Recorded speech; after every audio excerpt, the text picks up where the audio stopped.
Hello student, Kautilya learning में आप सबका स्वागत है। आज हम लोग किशोरावस्था के बारे में चर्चा करेंगे। किशोरावस्था 12 या 13 वर्ष से लेके 18 वर्ष तक की अवस्था को किशोरावस्था कहते हैं। यह अवस्था बाल्यावस्था के बाद शुरू होती है और प्रौढ़ावस्था के पहले तक चलती है। तो किशोरावस्था 12 या 13 से लेकर 18 वर्ष तक चलती है। किशोरावस्था को अंग्रेजी में कहते हैं एडोलेसेंस। किशोरावस्था को अंग्रेजी में क्या कहते हैं? एडोलेसेंस। यह एडोलेसेंस लैटिन भाषा के एडोल्सियर से बना है।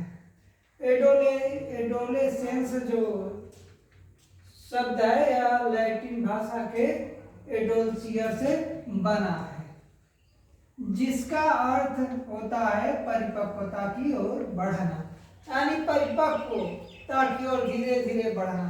तो किशोरावस्था में बालक परिपक्वता की ओर धीरे धीरे बढ़ने लगता है, इसलिए ये बड़ी इम्पोर्टेंट ही अवस्था है, बहुत महत्वपूर्ण अवस्था है मनुष्य के जीवन काल की।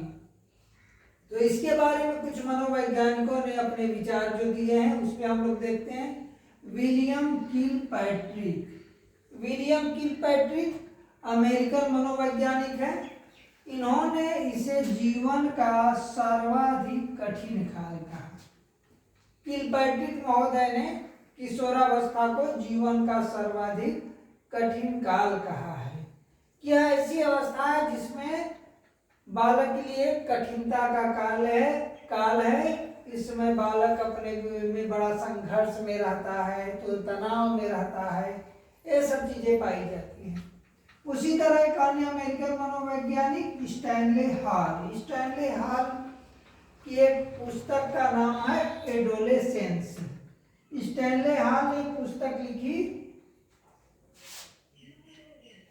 एडोलेसेंस।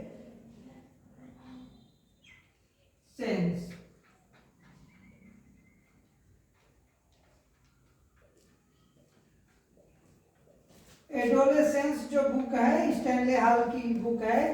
इसी बुक में इन्होंने कहा परिभाषा दी किशोरावस्था की।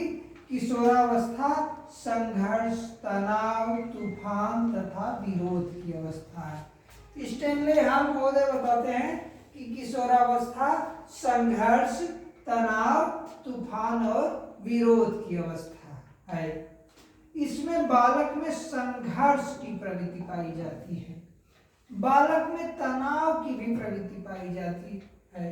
तूफान यानी उसके अंदर बहुत शक्ति होती है, तूफान के समान शक्ति, तथा विरोध की, यानी उसमें वो विरोध समाज का या अन्य लोगों के विचारों का विरोध भी करता है इस अवस्था में। रास महोदय कहते हैं किशोरावस्था शैशवावस्था की पुनरावृत्ति है। रास महोदय कहते हैं किशोरावस्था शैशवावस्था की पुनरावृत्ति है। शैशवावस्था में जो चीजें दिखाई देती यानी बालक का बहुत तेजी से शैशवावस्था में विकास होता है, उसी प्रकार किशोरावस्था में भी बालक का बहुत तेज गति से विकास होता है। अब हम लोग आगे देखते हैं। किशोरावस्था बाल्यावस्था तथा प्रौढ़ावस्था का संधिकाल है, यानी जो एक किशोरावस्था है यह बाल्यावस्था और प्रौढ़ावस्था को दोनों को जोड़ने वाली अवस्था है, इसलिए इसे संधिकाल कहा गया। यानी यह बाल्यावस्था और प्रौढ़ावस्था को जोड़ती है। इस अवस्था में बालक में या बालिका में प्रजनन शक्ति का विकास हो जाता है, यानी इस अवस्था में बालक में प्रजनन शक्ति का विकास हो जाता है, अपने जैसे संतान उत्पन्न करने की क्षमता आ जाती है। इस अवस्था में बालक बालिका का विकास तीव्र गति से होता है, यानी बालक और बालिका के दोनों के विकास में तीव्रता पाई जाती है। जैसे शैशवावस्था में तीव्रता थी विकास की, उसी तरह इस अवस्था में भी पाई जाती है।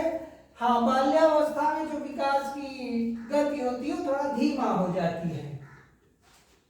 इस अवस्था में बालक दोनों अवस्थाओं में रहता है, न तो उसे बालक समझा जाता और न ही प्रौढ़ के रूप में।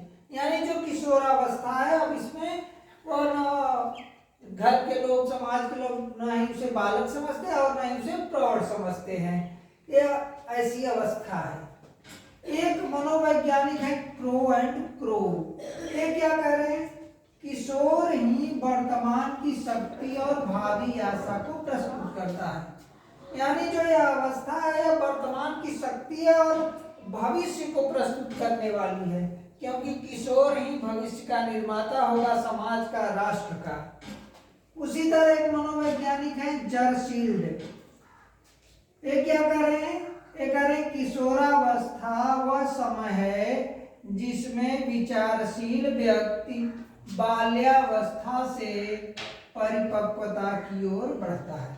यानी किशोरावस्था ऐसा समय है जिसमें बालक अपनी बाल्यावस्था से अब परिपक्वता की ओर बढ़ता है, यानी परिपक्व होने की दिशा में बढ़ने लगता है और उसमें धीरे धीरे परिपक्वता आनी शुरू हो जाती है। तो इस तरह हम देखते हैं कि जो किशोरावस्था है बड़ी ही महत्वपूर्ण अवस्था है बालक के विकास की दृष्टि से। इस अवस्था में बालक और बालिकाओं में शारीरिक बदलाव भी दिखाई देते हैं। बालक और बालिकाओं में शारीरिक बदलाव भी दिखाई देते हैं। बालकों में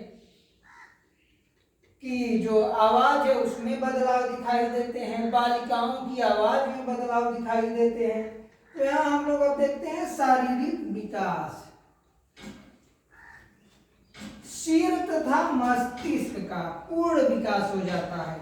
किशोरावस्था में जो सिर है और मस्तिष्क दोनों का पूर्ण विकास हो जाता है और इस समय मस्तिष्क का भार लगभग 400 ग्राम होता है। हड्डियां 206 हो जाती हैं। आपको पता है पिछले पिछली जो वीडियो है उसमें हमने आपको बताया है कि शैशवावस्था में हड्डियों की संख्या 270 थी और बाल्यावस्था में 350 हो गई, लेकिन अब किशोरावस्था में आने पर वो हड्डियां 206 हो गई। क्यों हो गई? अस्थिकरण के कारण। जैसे शैशवावस्था में 270 थी और वो बाल्या में 350 हो गई। तो 350 कैसे हुई?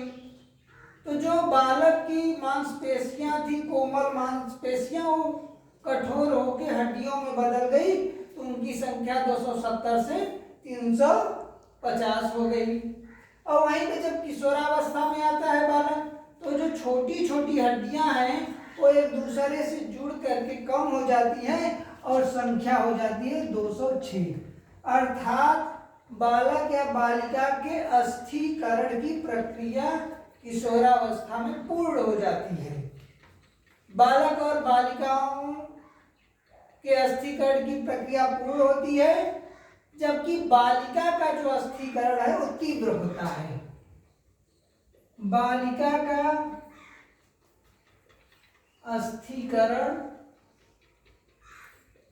तीव्र होता है।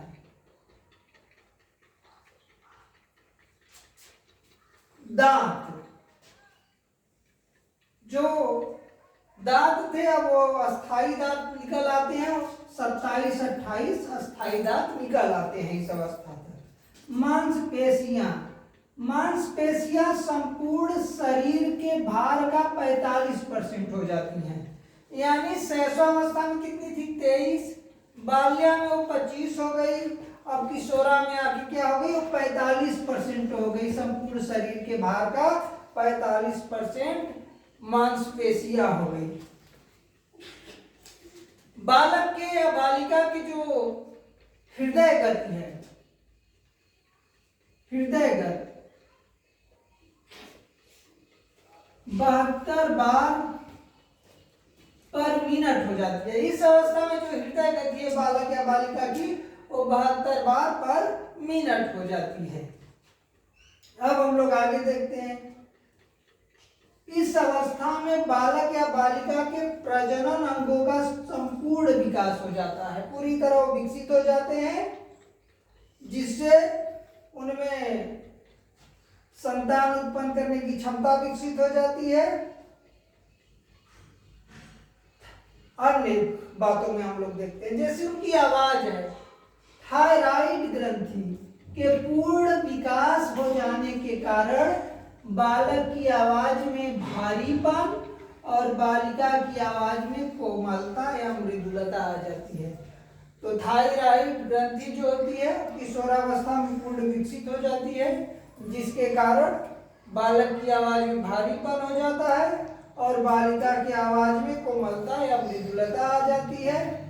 इस प्रकार हम देखते हैं किशोरावस्था में बालक या बालिका के संपूर्ण शरीर में व्यापक बदलाव आते हैं, जो स्पष्ट रूप से दिखाई भी देते हैं।